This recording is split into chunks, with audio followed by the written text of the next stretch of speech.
Nuevamente estamos con ustedes, sean bienvenidos. Deseamos que se encuentren bien dentro de nuestras circunstancias actuales. Es de verdad muy alentador que en momentos tan críticos como los que estamos viviendo, tengamos entonces o dispongamos de un espacio para fortalecer nuestras comprensiones y nuestras capacidades en temas relacionados con su práctica profesional. Ahora nos enfocaremos a producir o a presentar el tema de esta semana, que es la mediación y la conciliación en la resolución alterna de conflictos. Como habrán notado desde el nombre del curso, este parece ser de naturaleza más práctica y eso es así y aspira realmente a fortalecer habilidades prácticas para su desempeño profesional. Sin embargo, ha resultado necesario dar un vistazo a los fundamentos teóricos, a algunos fundamentos teóricos conceptuales de la mediación, porque de esa manera nos permite conocer qué es lo que sustenta en la base el uso de algunas técnicas o la decisión de qué técnica es la más adecuada para utilizar y nos previene también de que utilicemos las técnicas de una manera mecánica. Entonces, entrando en la materia, entenderemos como RAC, en primer lugar, todos los esfuerzos de resolución de conflictos que no pasen por usar el proceso judicial, ni el uso de la fuerza, ni la violencia. Hoy en día se cuenta una amplia diversidad de formas de resolución alterna de conflictos, especialmente en aquellos países donde estos mecanismos han logrado un importante desarrollo. Para el caso de El Salvador, 4 son de ellos los más reconocidos: la negociación, la conciliación, la mediación y el arbitraje. Para efecto entonces de este curso, vamos a revisar algunos elementos conceptuales que tienen que ver con la conciliación y la mediación. Para ello me voy a auxiliar de algunas diapositivas que nos van a permitir ir revisando algunos puntos esenciales. Primero que todo, vamos a hablar un poquito, o por lo menos presentar de una manera sucinta, la definición que la Ley de Mediación, Conciliación y Arbitraje nos da acerca de la mediación y la conciliación, para que ustedes vayan viendo desde aquí algunos elementos que son semejantes o diferentes en cada una de estas definiciones. Como mediación, la ley nos plantea que es un mecanismo de solución de controversias a través del cual dos o más personas tratan de lograr por sí mismas la solución de sus diferencias con la ayuda de un tercero neutral y calificado que se denomina mediador. Pueden ver ustedes entonces que el concepto de ayuda de un tercero calificado ya le está diciendo a usted que estamos hablando del ejercicio de mediación profesional, no una mediación que puede hacer cualquier persona, aunque sabemos que hay personas que de manera vocacional, pueden ayudar a otros a resolver diferencias, pero en este caso estamos hablando ya de un ejercicio profesional. Por el otro lado, nos dice que la conciliación es un mecanismo de solución de controversias a través del cual dos o más personas tratan de lograr por sí mismas la solución de sus diferencias con la ayuda de un juez o un árbitro, según el caso, quien actúa como tercero neutral y procura avenir los intereses de las partes. Lógicamente, esta definición alude fundamentalmente al enfoque que tendrá estos 3 procedimientos contemplados en esta ley, porque pueden ver ustedes que no hace ninguna alusión a la conciliación en el ámbito administrativo. He preparado además un resumen de lo que plantean algunos autores expertos en la materia para que ustedes también puedan ir mirando y comparando. Por ejemplo, hemos citado estos aportes de la doctora Gladys Estela Álvarez, una jurista argentina y muy imbuida en el tema de la mediación, no solamente en Argentina, sino en en las Américas. Ella dice que la mediación suele ser definida como una negociación asistida. Y vean que esto es muy importante porque tanto la conciliación como la mediación se considera que siguen siendo negociaciones, pero en este caso son negociaciones asistidas por un tercero neutral.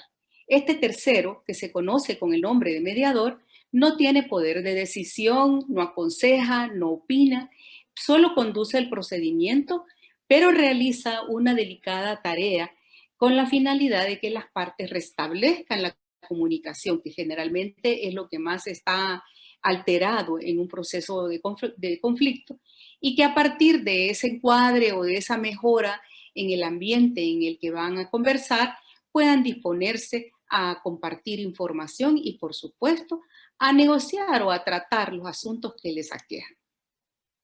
El mediador trabaja para identificar el conflicto y las cuestiones que lo generan. Hace que las partes descubran sus intereses y necesidades. O sea, no es solamente de trabajar con las pretensiones obvias o explícitas de una parte y el otro que responda qué piensa sobre eso, sino ahonda, profundiza un poquito más en el conflicto y tratan de descubrir cuáles son los intereses y necesidades que muchas veces ni las partes mismas tienen como suficiente claridad de qué es lo que verdaderamente los está motivando en su posición en esa situación. Y por otro lado, entonces, con esta base, que ya es más profunda, ayuda a las partes a generar opciones para la resolución de la disputa, pero también esas opciones o esos caminos de solución tienen una característica, y es que puedan ser satisfactorias para ambas partes. En general, entonces, la mediación se considera que es un procedimiento no adversarial, cooperativo, confidencial y sobre todo de autocomposición del conflicto. ¿Qué quiere decir esto? Que las partes siguen manteniendo el poder de decidir sobre la situación que les aqueja y sobre la forma en que ellos lo quieren resolver. Por supuesto, como decía, garantizando que ambas partes tengan algún nivel de satisfacción sobre sus intereses y necesidades.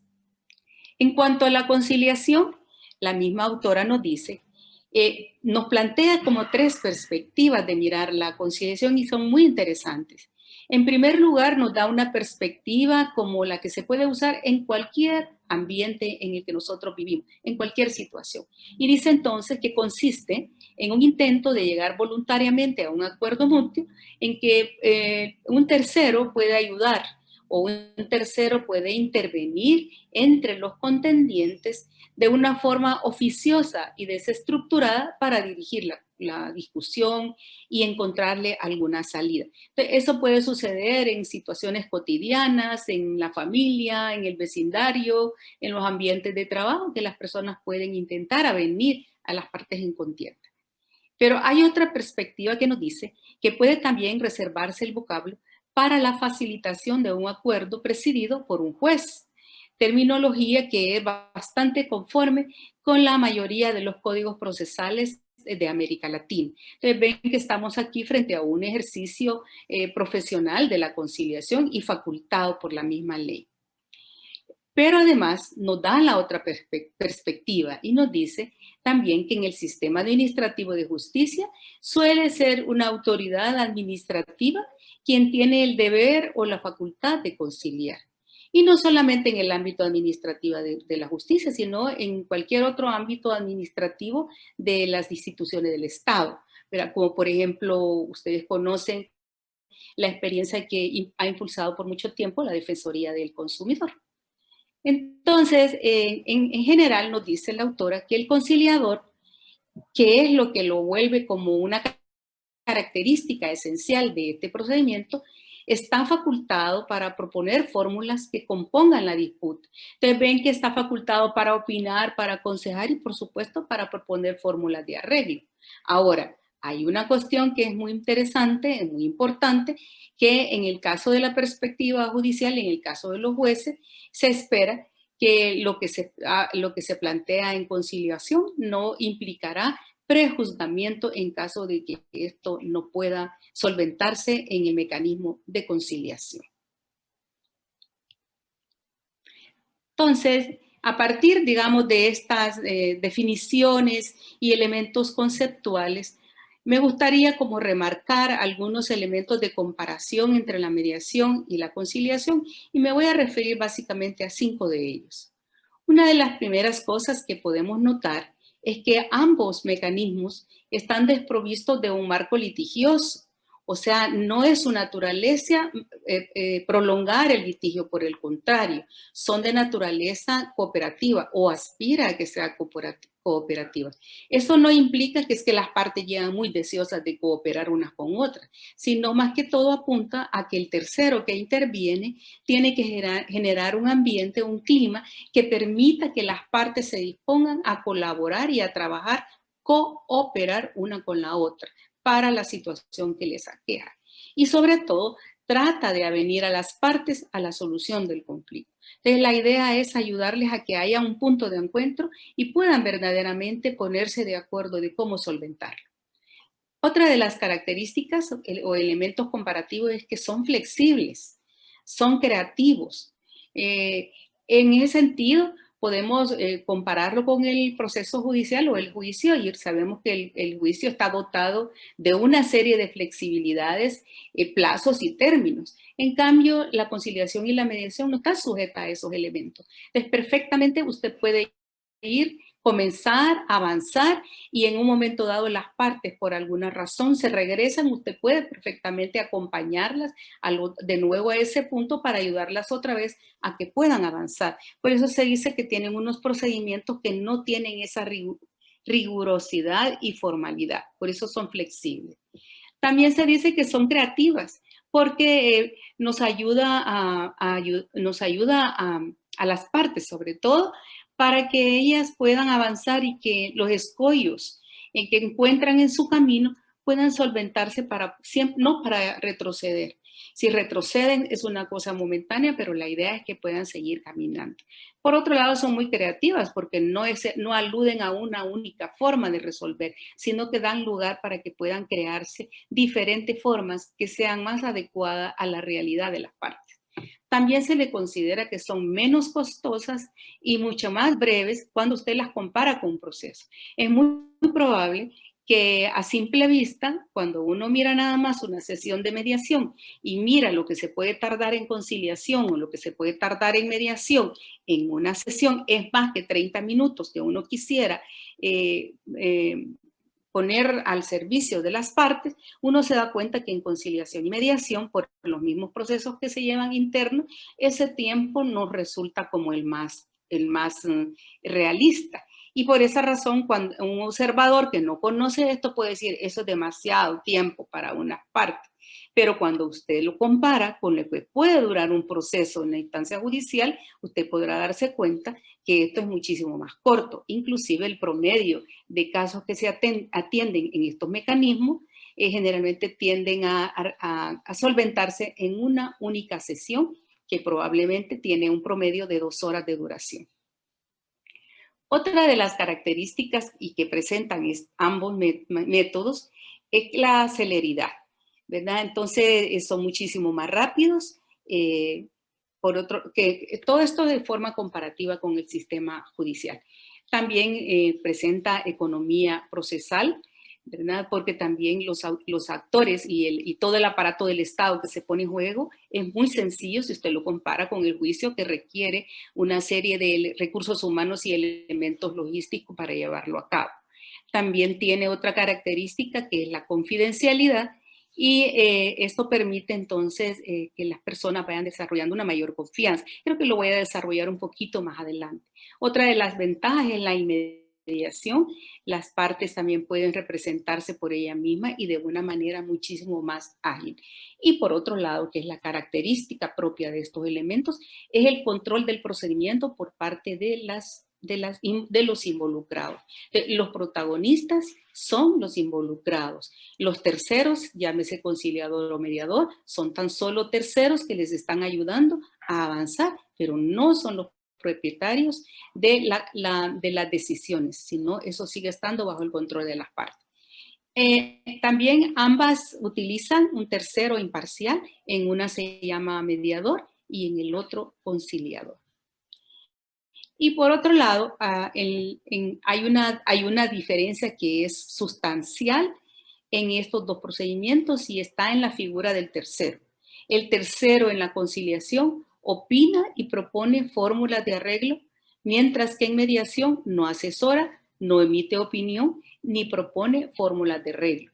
Esta característica que las hace diferentes es una de las características que ha dado pie a que las personas consideren que la mediación es muchísimo más pasiva que la conciliación y que la conciliación requiere más trabajo. En realidad depende de los énfasis y de los niveles de intervención. Lógicamente, la conciliación requiere una mayor intervención, pero por intervención se implica que hay una actitud o un trabajo del tercero que lo vuelve como más conductista. En cambio, en mediación, las partes siguen siendo las dueñas del proceso y el mediador es solo un facilitador que las está ayudando a mantener el enfoque y que avancen a pesar de sus diferencias.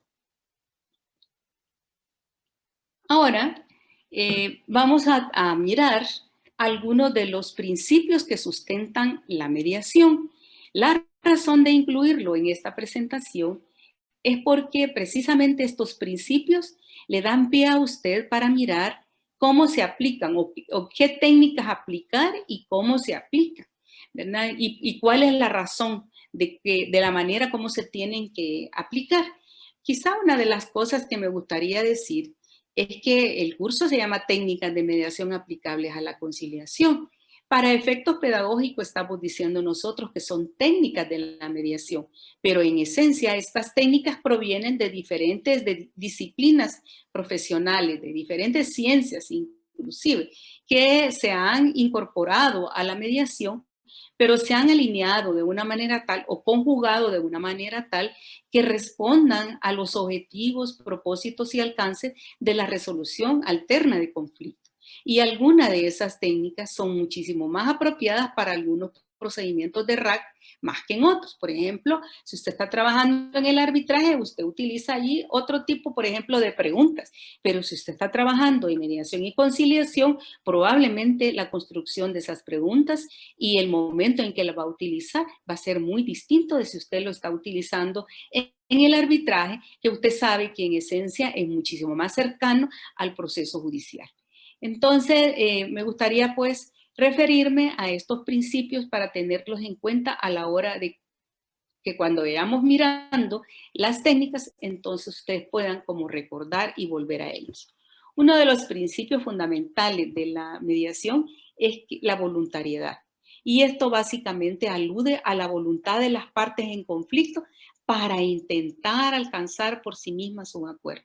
Este es un principio esencial que se aplica a que no hay coerción, no hay amenaza, no hay culpa, motivando a las personas para poder asistir, sino realmente se despierta en ellos una voluntad para intentar si pueden salir de la situación que les está aquejando.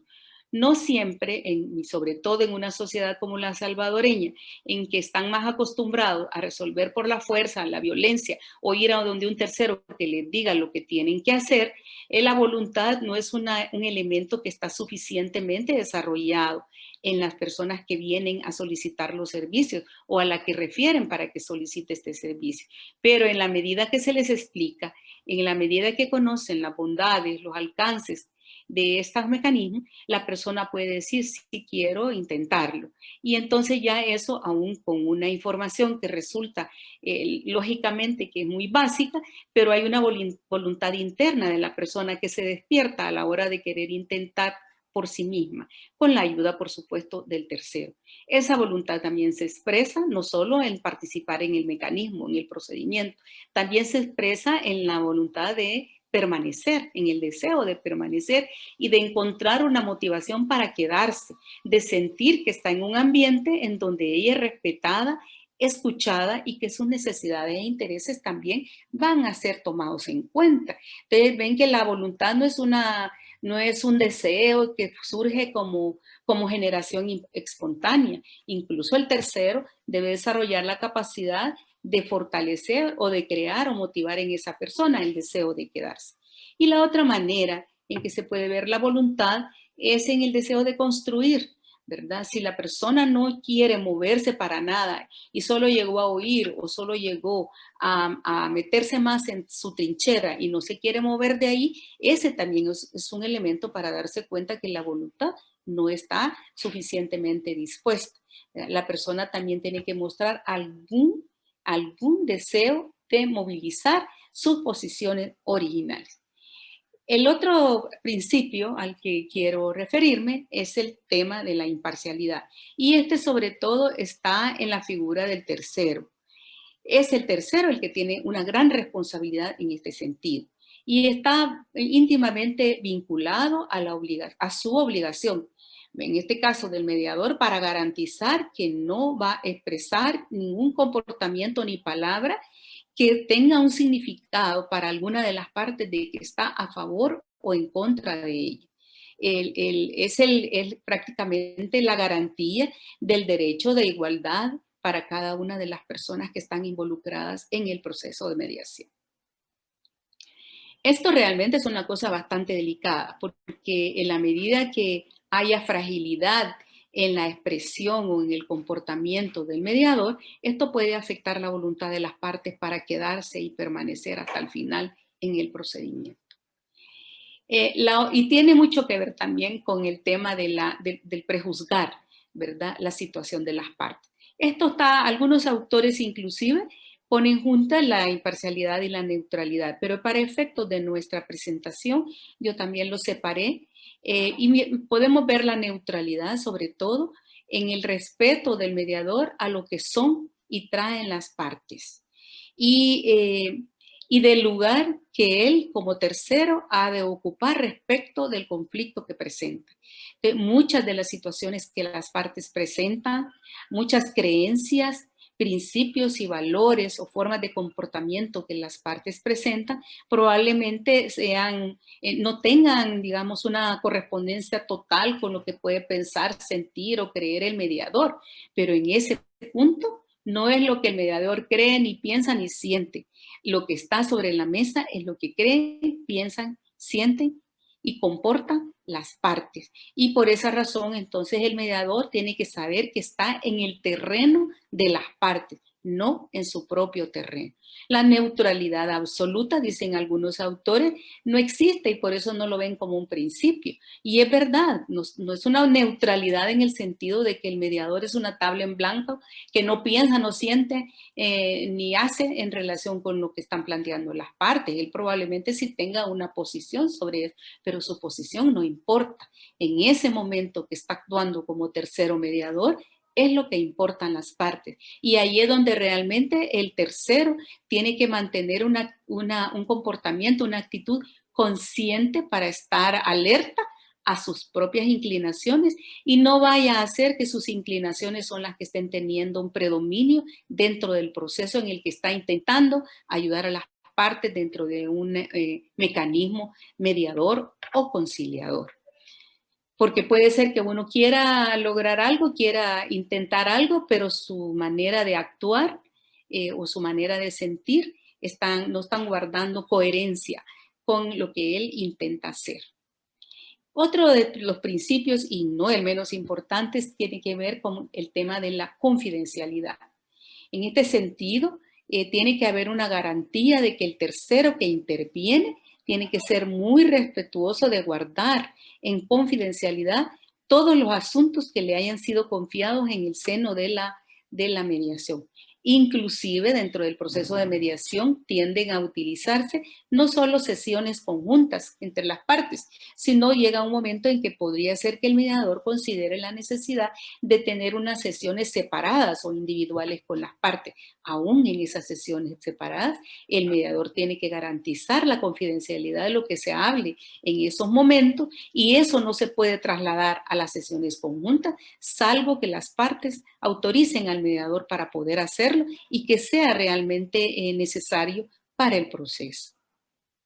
Esta confidencialidad se extiende también a las partes. Entonces, por esa razón suele pedirse a las partes que firmen un convenio de confidencialidad para que ellos puedan verdaderamente, como un simbolismo de la necesidad de que guarden en confidencia lo que ahí se ha hablado, por un lado. Y por otro lado, también se extiende a las personas que pudieran participar en la administración del procedimiento. De esto prácticamente se extiende a los que trabajan con los mediadores, los colaboradores y la estructura administrativa u organizativa del lugar donde el servicio se presta. Entonces, es importante mantener en mente o mantener presente estos principios porque de alguna manera son los que sustentan el uso de algunas herramientas y técnicas. Lo que queda realmente fijado en nuestra comprensión es muy fundamental para poder decidir a la hora de, con las técnicas que vamos a utilizar y cómo las vamos a aplicar. Entonces, a continuación voy a presentar a ustedes cómo surge el proceso o cómo se desarrolla el proceso de mediación. Y ustedes van a ver que yo he utilizado un planteamiento muy sencillo que no es privativo de la mediación, puede ser utilizado para cualquier proceso de resolución de conflictos, porque las partes o las etapas, digamos, que he planteado son tan generales que pueden caber la conciliación y la mediación o la negociación misma. Pero depende de los autores que también ustedes consulten. Usted va a encontrar que algunos autores dicen que hay más que esto, que hay hasta como 5 etapas, otros dicen 7, otros dicen 9.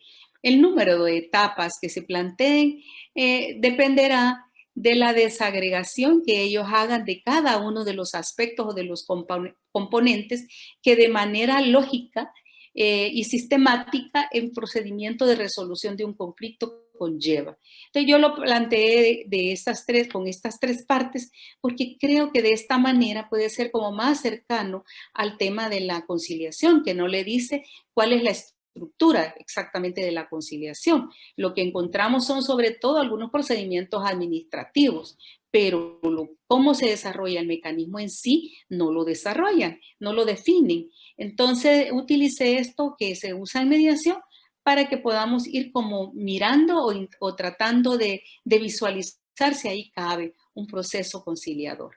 Entonces lo vemos como en 3 etapas que son como una introducción, o sea, cómo comienza todo, ¿verdad? De qué manera comienza, bajo qué condiciones comienza. Luego después viene o se va a desarrollar.